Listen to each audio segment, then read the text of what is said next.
Hello everyone. Today I'm going to share with you some stories about early modern 18th century, early modern Aleppo, and I hope to kind of develop these observations in a future project. So it's just an initial stage of the project now. Most of us in recent years came across sad images of Aleppo. Images of destruction, war crimes, sectarian conflicts and murder. But this is not the Aleppo that I want to talk about today. Aleppo, mainly in the age before the advent of European empires in the Middle East in the 19th century, and also before the rise of Arab nationalism in the 20th century, and also sectarianism, I argue in my sort of recent findings and hopefully in my future project, it was in that period a cosmopolitan space where people from all faiths and cultures managed to live harmoniously and peacefully together.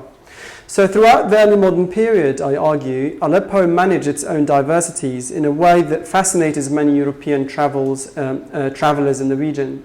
So the question I want to raise in this short talk today, and which I will attempt to answer by opening perhaps a small window on the early modern history of the city, is that what were the encounters like between Jews and Muslims in Aleppo during the 18th century, during the age of the Enlightenment in Europe?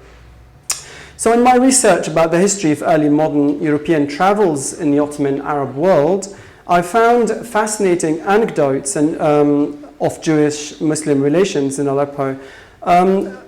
It's a story that has not yet been studied, it seems to me, or seen the light in the current scholarship about the region.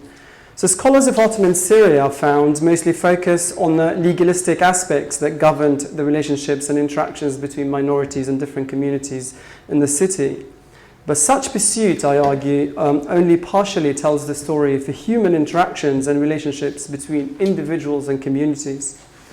As I found in my research in the field of travel writing, travel literature, 18th century. For example, the Scottish doctor Alexander Russell, and he's my hero for the night, who lived in Aleppo for many years in the 18th century, for about 15 years. He was a doctor affiliated with the Levant Company, which was a trading company in Aleppo in the 18th century. And he wrote a really fantastic book. It's called The Natural History of Aleppo. It's well read, but it seems to me scholars really don't capture much of the sort of interfaith stories that really happened in this book. So he reported about the culture of toleration and harmony in the city. In Islamic religious festival, he wrote, and I'll give you some examples in his book, for example.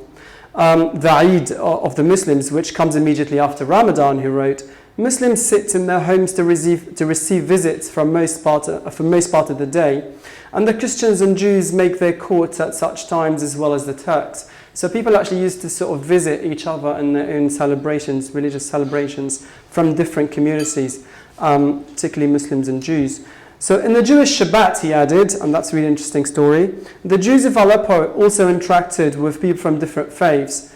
And I quote him now, they permit, and he's talking about the Jews now, they permit fires to be made by others for warming food, for medicine, for which purpose they retain a Bedouin or Christian servant in the house. The common people, he added, are assisted by certain Bedouin women provided with small pans of lighted charcoal who go along the Jewish streets in Aleppo on a Saturday crying fire, fire to sell. So that tells you how communities actually were interacting with each other in a very interesting way that perhaps the current scholarship doesn't really talk about much. So Russell also noted how the Jews of Aleppo usually greeted each other with using words like Shabbat Shalom, he added, which is followed by Shabbat Shalom Mubarak, which is the Arabic word Mubarak, and then they add it to Shabbat Shalom. A reply which corresponds to the commonly used phrase among the Muslims in Aleppo at the time, which is Eid Mubarak. So in the Jewish festival of the Tabernacle as well, and that's an interesting story he reported, which was annually held in Aleppo, the Jewish community, he said, drew a concourse of spectators to their houses. The Muslim friends and neighbors, mostly women, he reported, stroll in their troops among the Jewish houses to see the tabernacles and are seldom refused admittance. Such as are acquainted with the family are entertained with coffee, sweetmeats and sherbets, which means that Muslims and Jews actually used to kind of visit each other's houses during their religious celebrations. So the Arab and Muslim community were not only involved in their religious celebrations of the Jewish community, they also visited and assisted the sick among the Jewish community, he said. And I give you an interesting anecdote that I found in his book.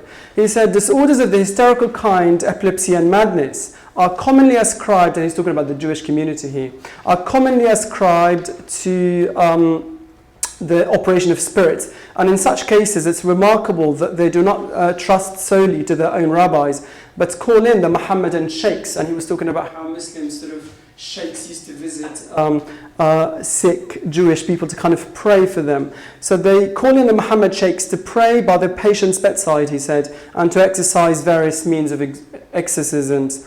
So Muslims and Jews were not strangers to each other's communities in that city. Just to conclude then, Russell relates one fascinating story about the procession at Aleppo on account of the depredations made by the locusts. There was a massive drought which hit the city, in which Jews and Muslims and Christians at the same time used to kind of pray together for God to kind of really remove this drought or make the city much more prosperous again. Just to conclude then, Jews, Muslims and Christians, I would argue, joined hand in hand in a prayer march showing how people from different religions lived side by side in a state of harmony and coexistence in the city. So in conclusion, and I'd like really to add this as a kind of perhaps an initial stage for my future project, as many British travellers in the regions reported, the Jewish community in Aleppo enjoyed a greater level of influence and toleration unseen in grand Enlightenment cities are found, such as London and Paris. It's exactly this story that needs to be incorporated in the current scholarship about the Enlightenment, I argue. So scholars of the Enlightenment I've found in my research as well needs to look beyond Europe to find about how ideas of tolerations and did also take place in different cross-cultural and cross-religious encounters between Jews and Muslims of Aleppo. Thank you very much.